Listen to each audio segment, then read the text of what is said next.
Welcome. It's been quite some time. Do not be alarmed. You are fast asleep in the real world. I have summoned you within your dreams. Now then, your journey has taken you quite a distance thus far. Do you believe you'll be able to successfully solve this mystery? Splendid! The precise destination of this vehicle, that too is getting rather hard to judge. If we continue driving blindly, we may end up leading you further away from the mystery that you must reach. Well, why don't we take a moment to look back on your journey? It was for that purpose that I summoned you here tonight. Margaret?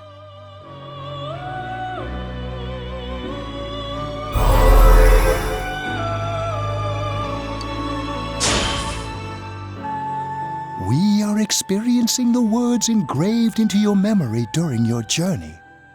Failing to understand and failing to listen are rather different things. All right, let's go ahead and think this through as much as we need.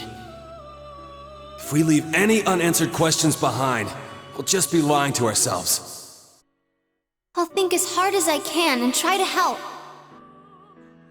Come on, we've accomplished this much together, haven't we? Right. Together. And it seems you have comrades with you as well. Those heading in the same direction through this dense fog.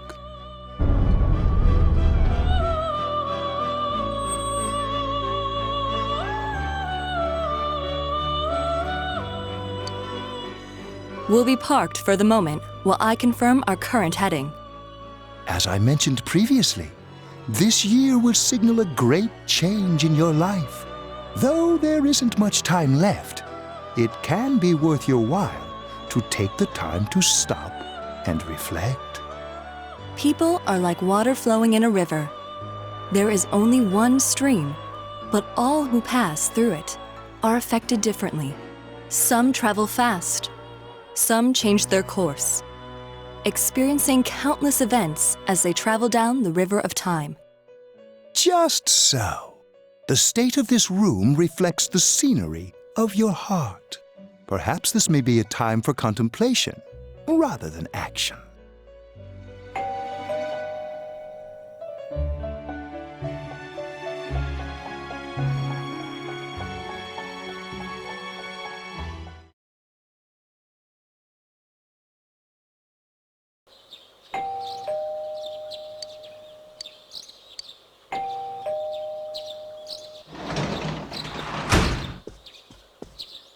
Teddy's missing. I looked all over the neighborhood, but I couldn't find him anywhere. Yeah, me too. He was acting all weird lately. Rise and the others are checking inside the TV to see if he's gone back to the other side. We're meeting pretty soon, so will you come with me to Jeunesse?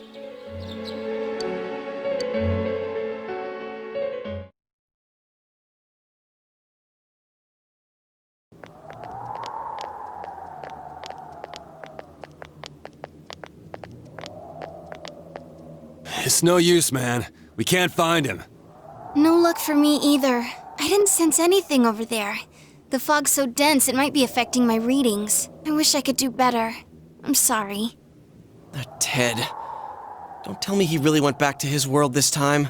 We told him over and over that he could stay here.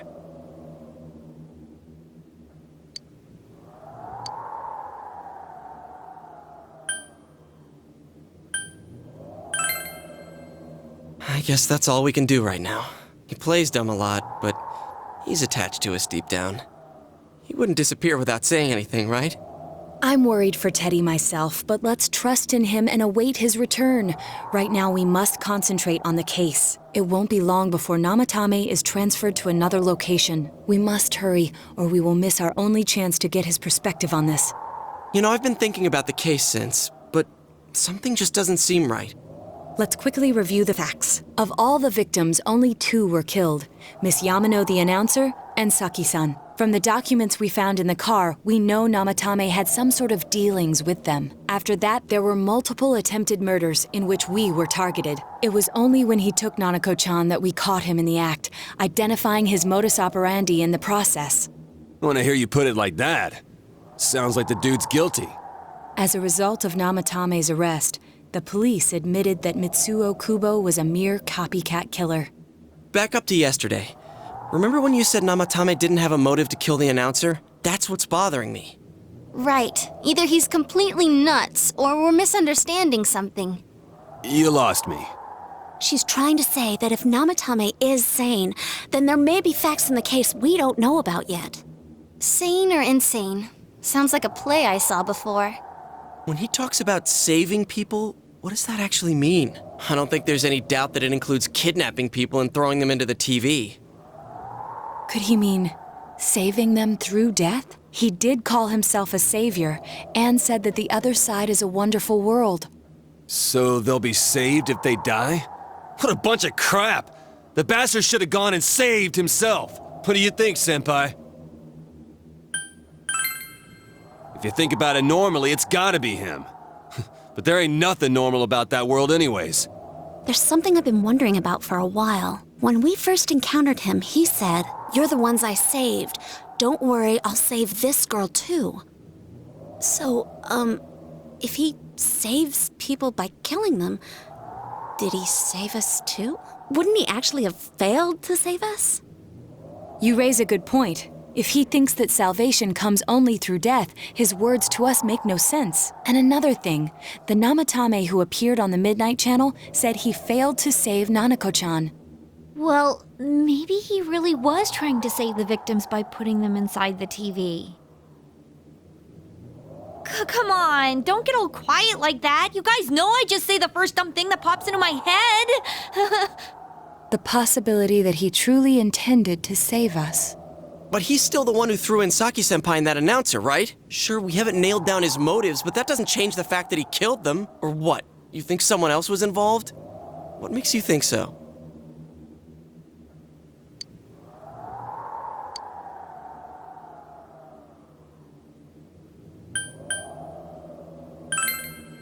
Morning letter? Oh yeah! Whatever happened to that thing? If Namatame's the killer, he must have been the one who wrote it, right? Let's review them.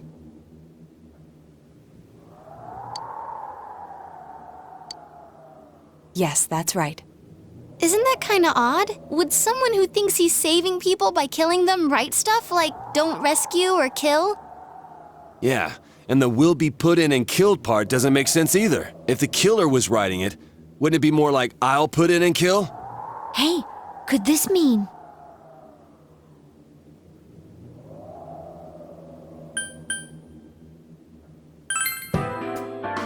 Yeah, it's almost like someone else wrote this letter.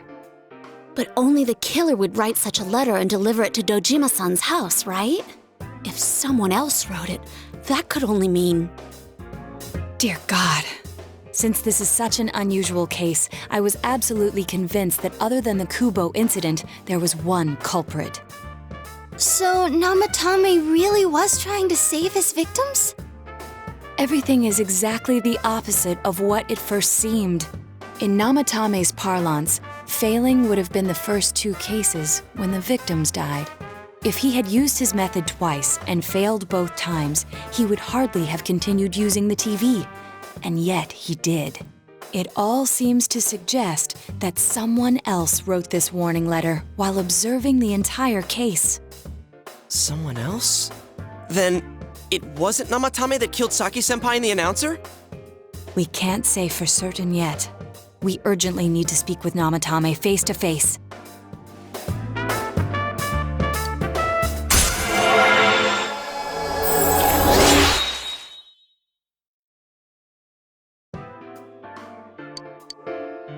How though?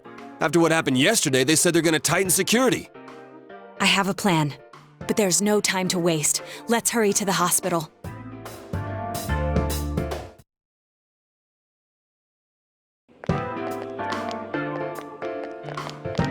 Hey, this place is off limits. I'm a consultant with the police. I'd like a few words with Namatame-san. May I go in? This is Unit 252, requesting confirmation on an ID. Name of Naoto Shirogane. Huh? Ah, understood. I see. Well, you're on the list. I can give you a few minutes, but I'll have to record your conversation with him for security purposes. Not that I expect you'll get anything coherent out of the guy. He's been spouting nothing but gibberish. I'd like him to accompany me as well. He has no identification, but this is an emergency situation, and he's here in Detective Dojima's stead. Huh? Detective Dojima sent him? I wasn't informed of this. I'll vouch for his identity. Well, I guess it's better than dealing with the man himself. We have our hands full with the transport procedures, so the last thing we need is Detective Dojima running wild. Detective Adachi is busy somewhere too. This is Unit 252. Huh? I see. Has something happened? There's something about a suspicious object out in the lobby. Well then, this works out nicely. You should back up your colleagues downstairs. We'll keep watch over Namatame-san. A disturbance in a hospital lobby, after all. It sounds serious. If anything happens, hit the nurse call button. I'll leave the rest to you. Understood. Please be careful. I knew they were undermanned, but I didn't expect it to go this smoothly. Wow! There's nothing much inside that suspicious object, so he won't be gone long. All right, and now's our chance to talk to Namatame.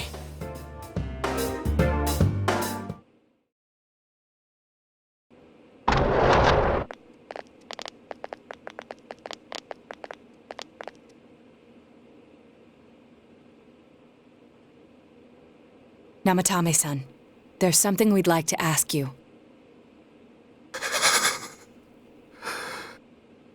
It's tempting to think that you were the culprit behind this entire case, and to be honest, there are many in this town who hope you are, but we are here to learn the truth. So please, answer our questions. Huh?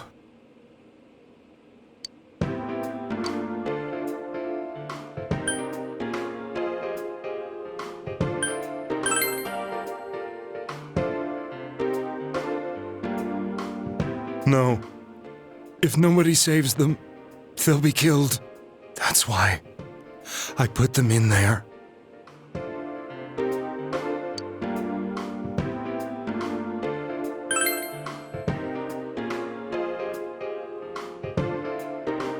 Huh? Me?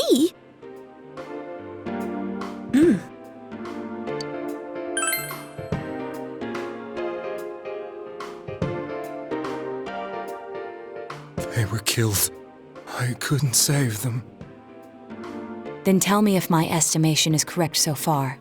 After discovering the Yamano and Konishi incidents, you realized an appearance on the Midnight Channel meant certain death. Thus, to save her from that fate, you kidnapped Yukiko Amagi. You couldn't let her be killed, so you threw her into the TV, preventing the killer in this world from reaching her. And you repeated the process as more individuals appeared on the Midnight Channel. It all falls into place.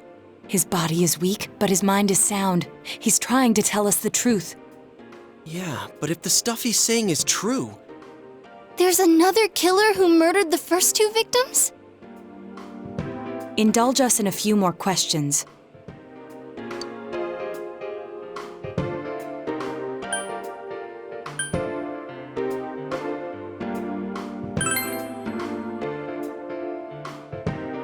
I didn't know.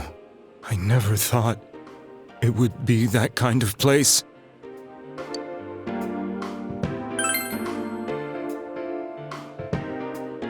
I have no idea. I want to know that too.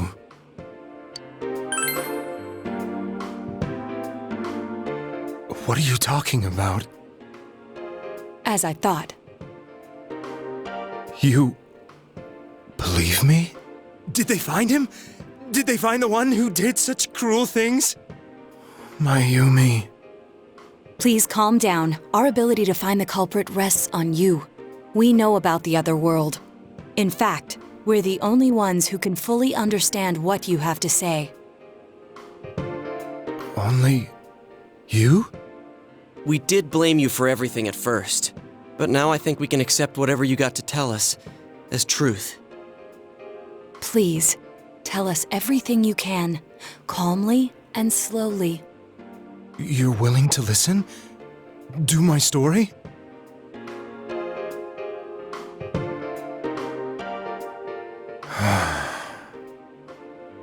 All right.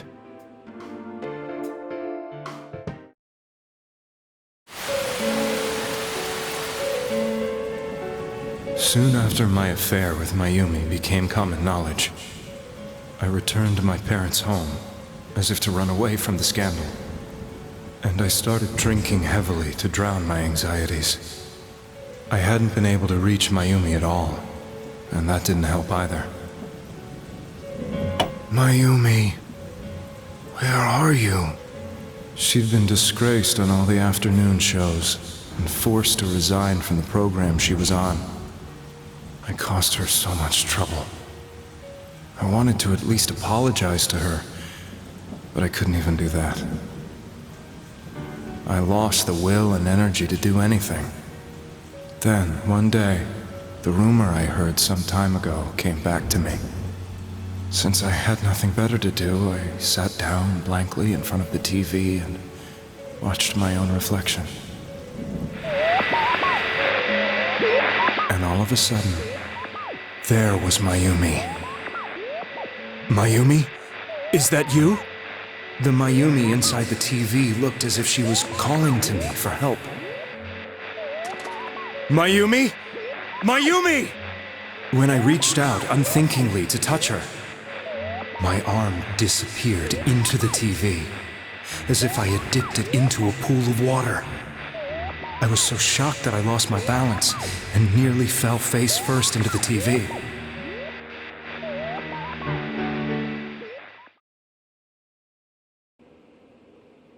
I was so scared. I couldn't understand what just happened. I thought maybe I'd gone insane. In the end, I decided to think of it as just a dream, and I went back to the city the next day after finishing work. The next afternoon when I got to work, I was fired on the spot, as I expected. That wasn't what broke me, though. It was Mayumi being found dead. And not just that, but it had happened in my hometown.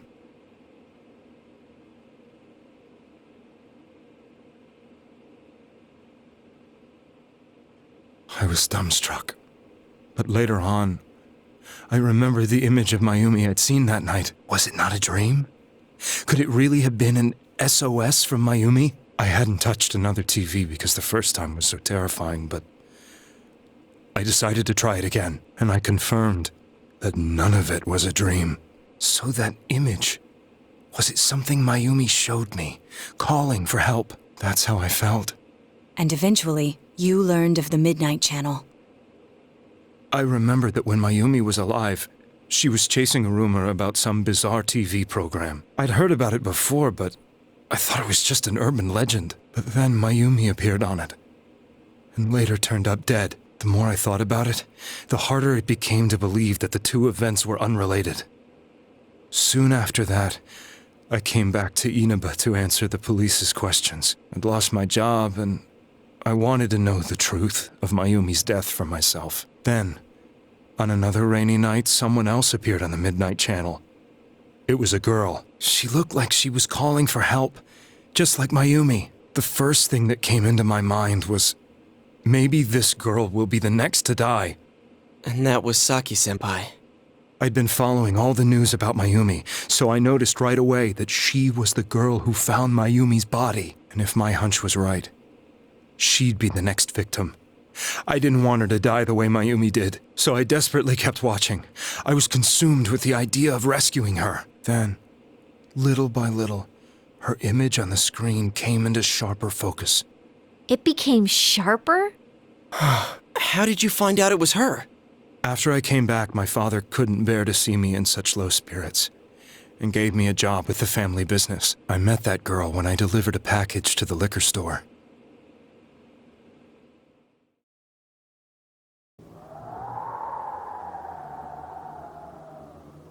After agonizing over it, I decided to meet her and told her to be careful.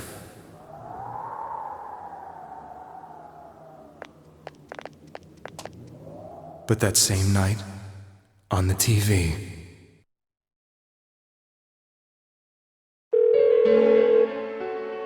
she looked as if she was being engulfed by some black shape.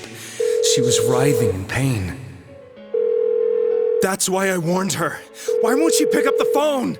Come on, please!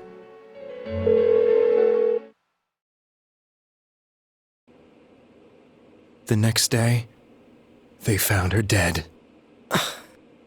I knew she was going to be murdered, but I couldn't save her. I blamed myself, thinking there must have been something I could have done.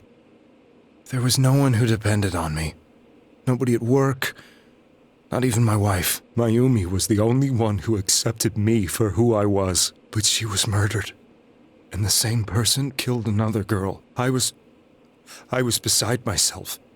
I couldn't forgive myself for doing nothing. You really did love Miss Yamano. Yes, from the bottom of my heart. Before I was married, my wife made it big in show business. I was happy for her, but it put a strain on our relationship. I think I can kind of relate. It was around that time when I met Mayumi. She was interviewing our candidate for the next election. She was a big-name announcer, but she only worked with local stations, and her attitude towards work was similar to mine. We both came from Inaba, so she was easy to talk to. I knew it was wrong, but I couldn't help getting intimate with her. She gave meaning to my life. Soon after Saki-san was found dead, yet another girl appeared on TV. That was you.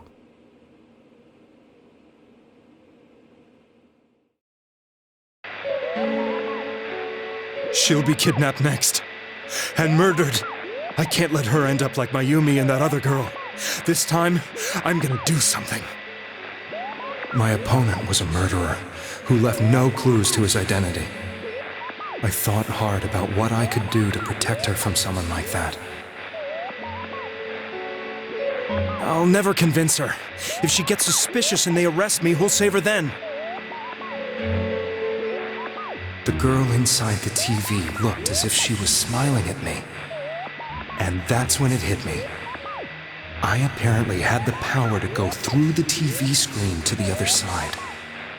Then, what if I put her into the TV and give her shelter there before the killer gets her? What are you trying to tell me? That it's safe over there? Is that it? The girl inside the TV seemed to smile at me again. And I thought, no matter what kind of place it might be, it's better than being slaughtered. Once things calmed down, I could just let her out again. If she's inside the TV, there's no way they can find her. It felt as if everything was starting to come together in my mind. Could it be that Mayumi gave me that power to prevent any more victims from meeting her fate? Was it my mission to save people? But there was a big problem. If I explained the situation to the victim, they wouldn't understand. I had already tried that and failed miserably. It seemed the only thing I could do was to take them away. If that was my mission, I'd just have to do it. Or so I thought. Mayumi, please lend me your strength.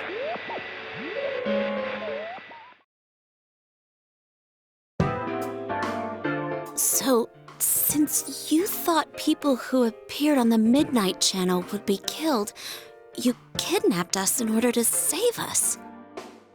Mission? Give me a break! You never stopped and wondered about any of this? I thought I was the only one who could help them.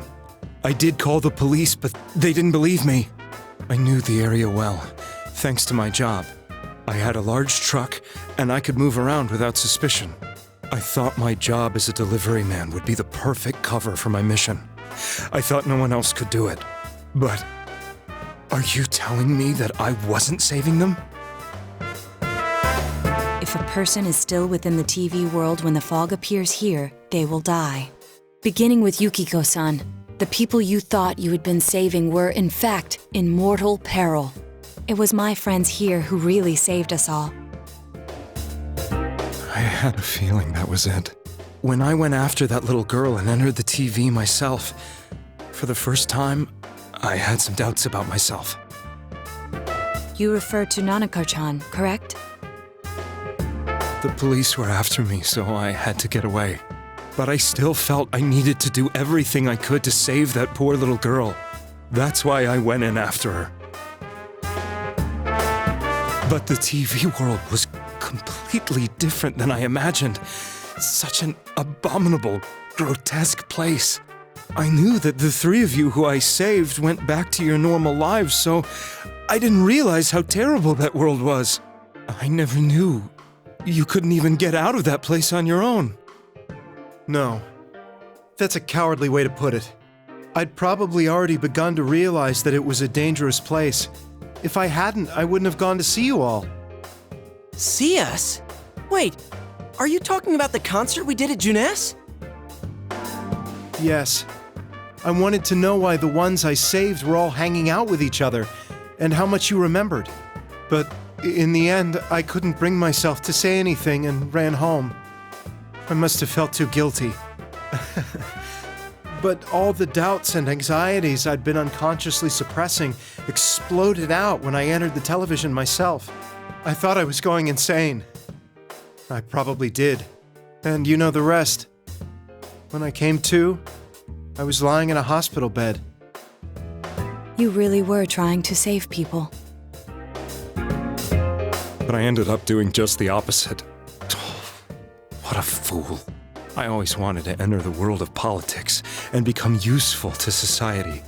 But after losing my job and the woman I loved, all I had left was this power. I convinced myself that world was some sort of sanctuary, and I secretly believed myself to be a hero. I never doubted what I saw on TV, and believed everything was as I wanted it to be. I didn't think for myself at all.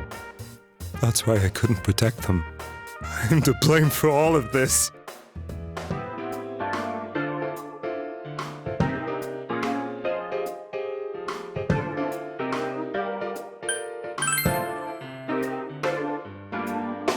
Yes, I agree. I have no intentions of running away from my crimes. I'm prepared to face the consequences. Kidnapping is already a serious crime. And on top of that, I put all those lives in danger. I'm sorry.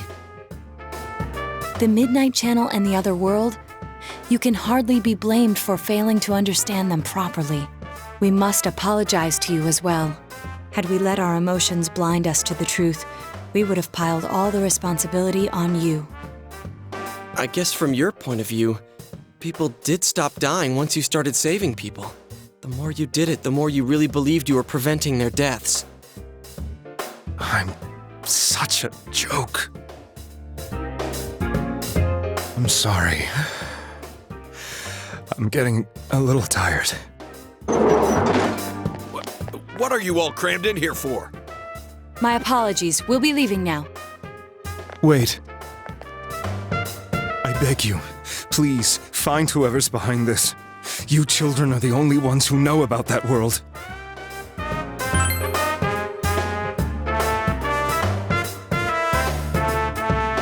It's all clear now. He never committed any murders. It was another party who threw the first two victims into the TV.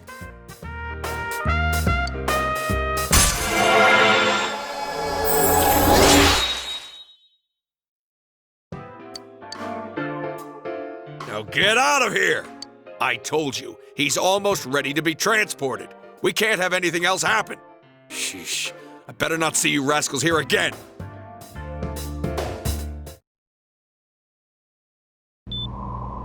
Nanako-chan looks like she's in pain.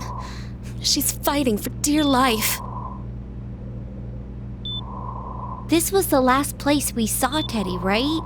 He was so worried about her. How can he flake out like this when we have to find the real killer? The police consider the matter closed. We'll have to do all the investigation from here on out. Let's revisit Saki-san and Miss Yamano's incidents and see if we can turn up fresh details. But it's been over 6 months. Wouldn't the trail be cold by now? I know, but we can't give up. We're the only ones who understand what's really going on. And you never know.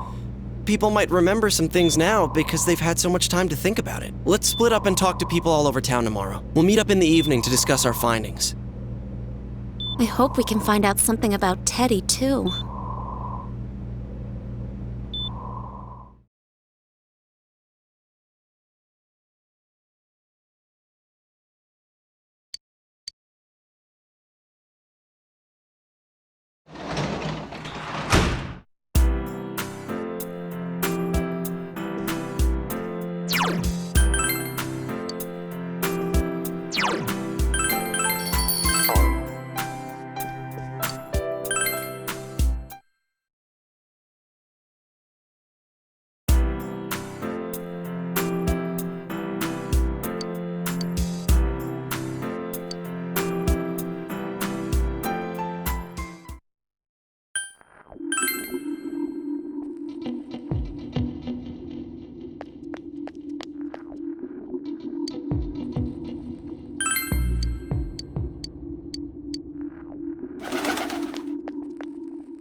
I'm seriously pooped. This stuff's a lot harder when you don't have a badge to flash.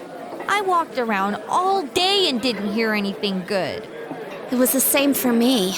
There was absolutely no talk about the case whatsoever, let alone the true culprit.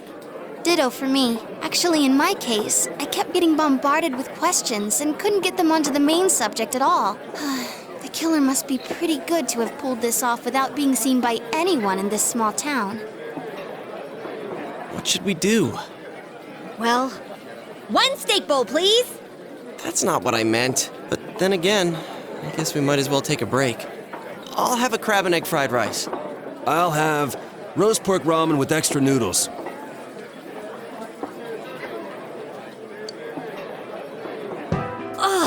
Now that our tummies are full, let's share what we learned, even if it wasn't much. So, to sum up, there really was no new information. The end? The police had an unusually large number of officers in their initial investigation of the first two incidents. To find facts that even they overlooked would be difficult indeed, now that over half a year has passed. There wasn't a single report of suspicious persons being witnessed to begin with. Miss Yamano had ardent fans, whereas Saki-san didn't. But otherwise, the conditions are the same. You know, every time I tried to ask about the case, everyone ignored me and kept ranting about the damn fog. Yeah, that or the Midnight Channel. I asked around about Teddy too, but no one's seen him. Gee, I wonder where he could have gone. Do you have anything, Naoto? Any new, deductions? Without any new data to work with, there isn't much I can do. But there must be someone in town who meets all the criteria for this case. The killer must have a connection to both Saki-san and Miss Yamano, as well as be in a position to observe our actions periodically to some extent. Finally, it must be someone who could approach Senpai's house without arousing suspicion.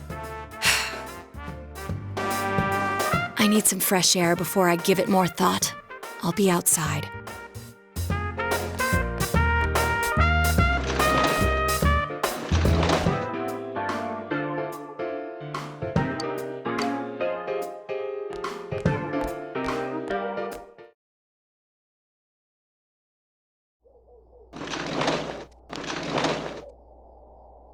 It's snowing.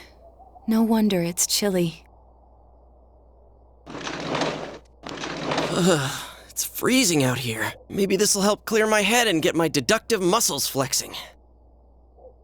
Hey, is it snowing? Too bad the fog's so thick. The snow just gets lost in it.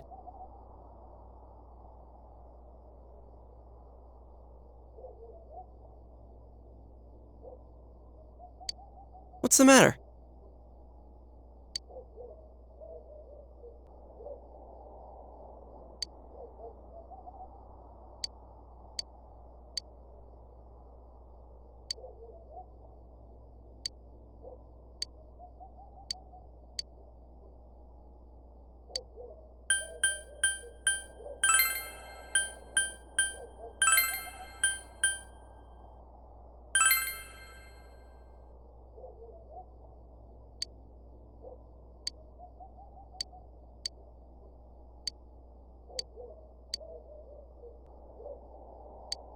Huh?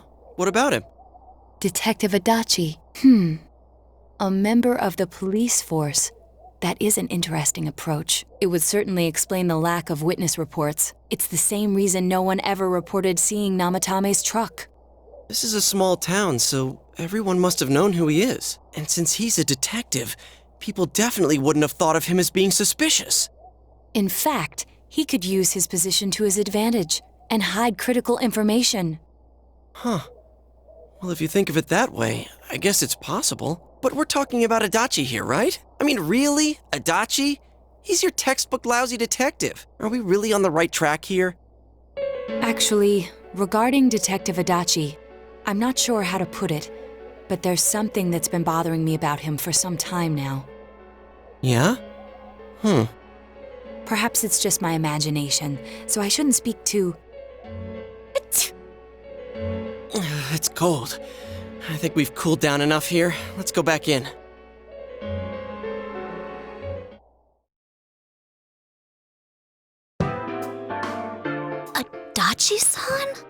That can't be.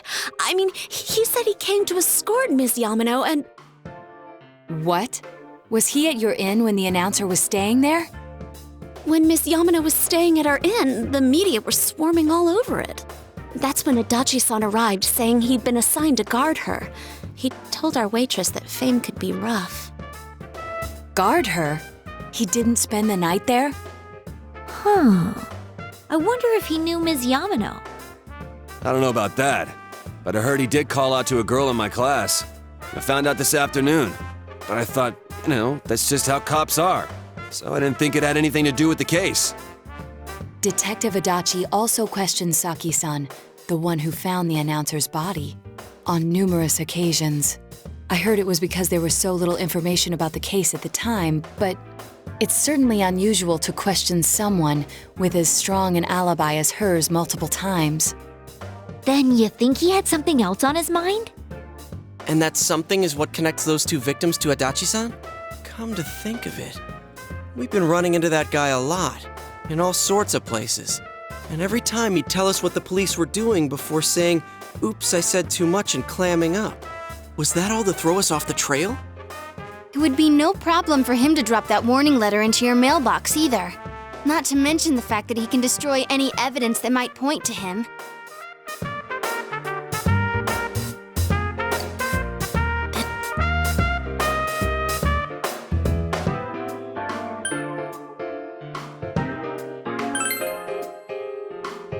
This is still only a tentative theory. We should work to confirm it as soon as possible. This is Naoto Shirogane. Something has occurred to me about the case, and I'd like to get Detective Adachi's input on it. Huh? The transport? It's right now? Right, I see. Thank you.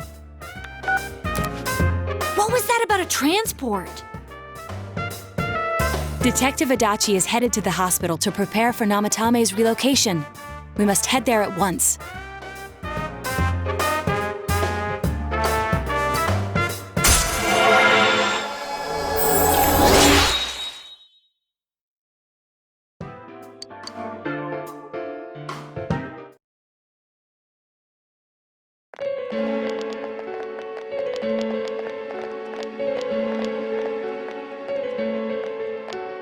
Huh? What are you guys doing here? Hey, do you know where Dojima-san went? They told me he snuck out of his room again. I assure you, we've made it clear to him several times that he needs to stay put, but he keeps going off on his own. Jeez, with Namatame finally relocated, I was looking forward to going home. So, he's been relocated. I've been wondering. You seem to be in a terrible hurry to get him out of this hospital. Huh? Oh, well, yeah. I mean, we can't leave him here with Dojima-san and Nanako-chan around. Didn't you guys think so too? Hey, what are you doing here anyway? Nanako-chan's room is in the other wing. Don't you think you should leave before Dojima-san finds you? If he catches you, he'll start pestering you again. Adachi, where's Namatame? There's been a lot of noise today for some reason. Dojima-san, what are you doing here? Namatame's already been relocated. I was looking for you so I could tell you that. You did what? Who authorized that? There's still more I need to ask him about. Give me a break, Dojima-san. Those first two murders have been bothering me. His motives are shaky and his alibi is rock solid. We closed a lot of loopholes on the basis of his testimony. But that part's still nagging at me. Is this more of your detective's intuition? He's already been relocated. It's no use hassling me about it. And you kids should really get home too. You're gonna get in the way of police business. What's gotten into you today? It's odd to see you taking work so seriously. Come on! I'm always giving 110% when it comes to the job. You should get back to work too, Dojima-san. Your current assignment? Get better as soon as possible. What are you all doing here? We came to confirm something with Adachi-san.